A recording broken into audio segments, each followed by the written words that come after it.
My previous approach towards time management is that if I have something that is super urgent, then I will prioritize that task based on their actual deadlines. But recently, I find that it's very important to set a small deadlines for yourself that is different from the actual deadlines. Because with all the small deadlines for yourself, it's like a tailored schedule. You will know that when to do something works best for you. And that if you can get things done within your small deadlines, then you wouldn't worry too much, and then you can just like continue working on some other task, if that makes sense. My small deadlines for myself, I wanted to finish data analysis of my PhD research first half of this year. So now we are coming to mid-year, which means that I should have done my data analysis by now, but I haven't finished that, but I nearly. Recently, I'm literally like rushing everything to reach my small deadlines. Yeah, because if you are doing something like a PhD that has like such a long time frame, you don't really have like a strict deadlines. But most of the time, it's just you need to set deadlines for yourself and work in your own pace. We recently came to the end of the semester, and technically I'm on winter break now. Although I can take a break from teaching, I still have tons of things to do, including my research and then the conferences and some other research projects and work. Remember, I mentioned before I have conferences at Amsterdam. That is still going to happen, but I chose to present virtually, which means that I'm not going to Europe, mostly because of the budget and then some other consideration of time frame. Yeah, but I still have a travel plan to Perth for a research project, but that thing hasn't finalized yet, so I'm still waiting for if there's any updates. So it sounds very exciting with all these like plans in this winter break, but then in the meantime, I'm just not sure about how I can deal with all these changes and especially the moves. If I'm going to Perth in my proposed time, which also means that I haven't been living here for that long, then I need to travel to another city and live there for a few weeks. You know, just like a lot of things going on in my life, and I'm trying to be organized, but then it's just everything's all over the places. And all of a sudden, I just don't know how to deal with all these changes and the chaos. So guess what? I asked for help from some well-experienced teachers on Cambly, this channel's longtime friend, an online platform where you can chat with English native speakers around the world. I have a chat with tutors on Cambly and ask how they manage to cope with life changes. Recently, I just moved to a new apartment. In another 2 weeks, I will be moving to another city. I'm not sure how I can cope with all these changes in life, so I'm just wondering, how do you usually cope with changes? Well, funny you ask, because I just moved to my hometown. I used to live in Toronto, Canada. How long you stay in Toronto before? Oh, for 30 years probably. Wow, then that must be a big change to you. No, it was a huge change. Yeah, I guess this is interesting. That I can't imagine that if I were you, that how I'm gonna feel about that, about moving and experiencing something familiar but not familiar. Well, my sister has a saying, and she's like, sometimes you just have to tear the Band-Aid off and do it. Oh. So even though it hurts, like rip it off. But then how about like when you rip that off, you are not sure if that would be good for the healing of the wound? For the healing of the wound? Yeah. Now you're getting very philosophical. But sometimes you just have to take the chance and move ahead. You know, this is a great opportunity for you. So, and I think you know it's a great opportunity, and you're just maybe nervous about taking the first step. That's true. So if I can do it, you can do it too.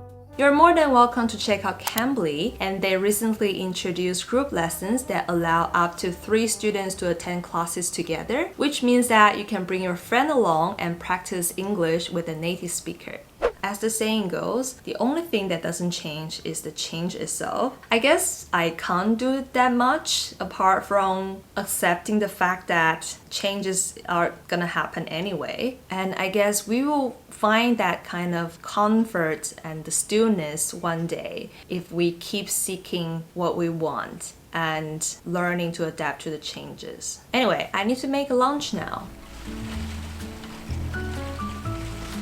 You know, usually lunchtime, I'm just lazy to cook, so I'll make noodles. I have an update with you in terms of how things going in this apartment. I feel that this place is quite big for one person living. But then today, when I was filming the video, I noticed that in camera, it just looks so much smaller compared with my previous apartment. But you know, you can't really make that comparison because it's different apartment. But yeah, I am gradually used to this new environment already. Honestly, I really enjoy living alone. This kind of lifestyle allows me to really concentrate on myself in doing different things. And then also building up a life that I'm the designer of my own line, that kind of feeling. So yeah, that's quite amazing. And I'm thinking like, how can I never think about living alone before? It's until like now in my life, then I start considering living alone. But yeah, I don't know.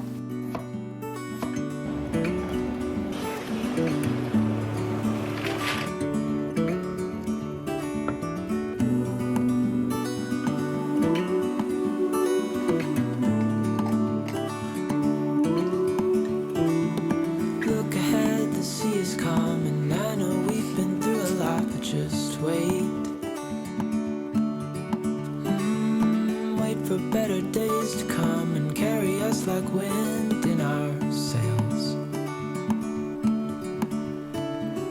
Hold on tight, I can smell the shore, it's right in front of us if we just... So one of the reasons why that I like this apartment so much, as you can see, this is like a north-facing apartment, so that I have lots of sunlight coming in, shining on my plants. So I was thinking like moving out from the previous apartment and now living in this apartment, it's probably the best decision that I made for the first half of this year. So sometimes when I sit here enjoying the sunlight and even the sunset, you know, I just like feel so grateful that I can live here, even though I'm not sure if in the summer this place is gonna be super duper hot, but we have AC. It's so sunny outside and I do want to go out for a walk, but then I have a meeting coming in half an hour, so I'll probably just walk on some stuff before the meeting happens.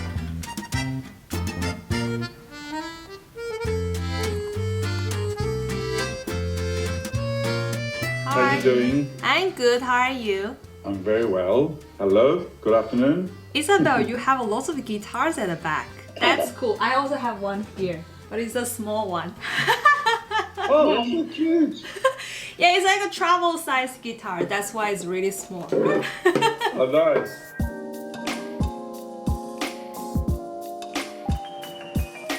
My meeting ended up an hour and a half. It's so dark outside, but I saw the beautiful sunset.